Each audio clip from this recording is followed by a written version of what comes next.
Hi hello guys, this is Venkataramana. నేను మరొక వీడియోతో నేను ముందుకు వస్తున్నాను. చాలా రోజుల తర్వాత వీడియోస్ చేస్తున్నాను. మీరందరూ మరొకసారి నన్ను ఆశీర్వదించండి. ఈరోజు నేను ఒక పక్షి గురించి మనం చెప్పుకుందామండి.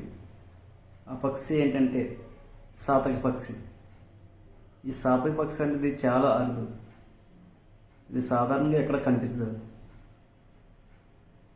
ఒకవేళ ఇది లేక మన భారతదేశానికి వస్తే ఆ రోజే ఋతుపవనాలు స్టార్ట్ అవుతాయని మన యొక్క నమ్మకం. ఈ పక్షి చాలా నిష్ఠతో ఉంటుంది. ఈ పక్షిని చూసి మనం ఎన్నో నేర్చుకోవాలి. ఇది యాక్చువల్గా ఆసియా, ఆఫ్రికా, మయన్మార్లో ఎక్కువ కనిపిస్తుంది ఈ పక్షి అనేది. దీని పేరు సాతక పక్షి. ఇండోనేషియాలో కూడా దీని పేరు పైన ఒక స్టాంపు కూడా తయారు చేయడం జరిగింది. ఈ పక్షి యొక్క ప్రత్యేకత ఏంటంటే ఇది సాధారణంగా కింద పడినట్టు వాటర్ అనేది తీసుకోదు. ఎందుకు తీసుకోదు అంటే ఇది అంత పవిత్రంగా ఉంటుందన్నమాట. సో వర్షాలు పడవు కదా, మరి ఎలా తీసుకుంటుంది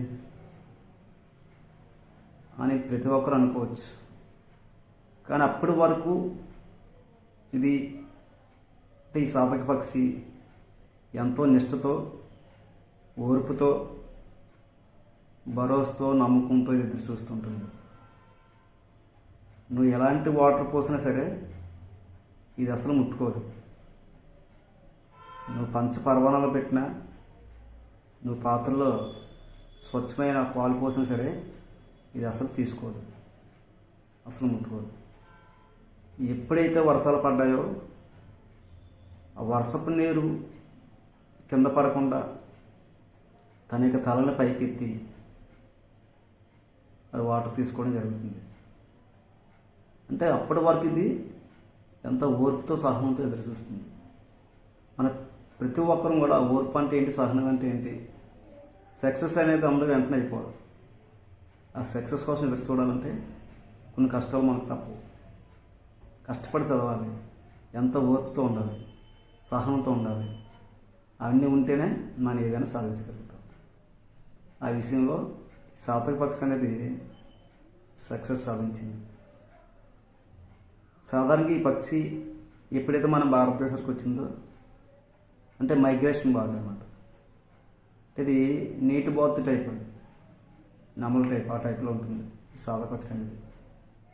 దీని తోక కూడా కొంచెం పొడవుగా ఉంటుంది. ఈ సాతక పక్షి అనేది మనం చూసి ప్రతి ఒక్కరు కూడా నేర్చుకోవాలి. ఇది ఎంతో నిష్ఠతో ఉంటుంది. ఇది అంటే ఈ సాతక పక్షి అనేది ఒకవేళ వచ్చిందంటే ఖచ్చితంగా ఆ టైంలో వర్షాలు పడతాయని ప్రతి ఒక్కరికి నమ్మకం.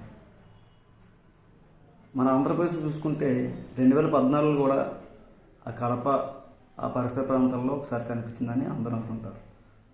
ఈ సాతక పక్షి అనేది దీనికి ఎంతో ప్రత్యేకత ఉంటుంది. ప్రతి ఒక్కరు కూడా తెలుసుకోవాలి. అంటే ఇది వాటర్ లేకుండా ఎన్నో రోజులైనా ఉండొచ్చు.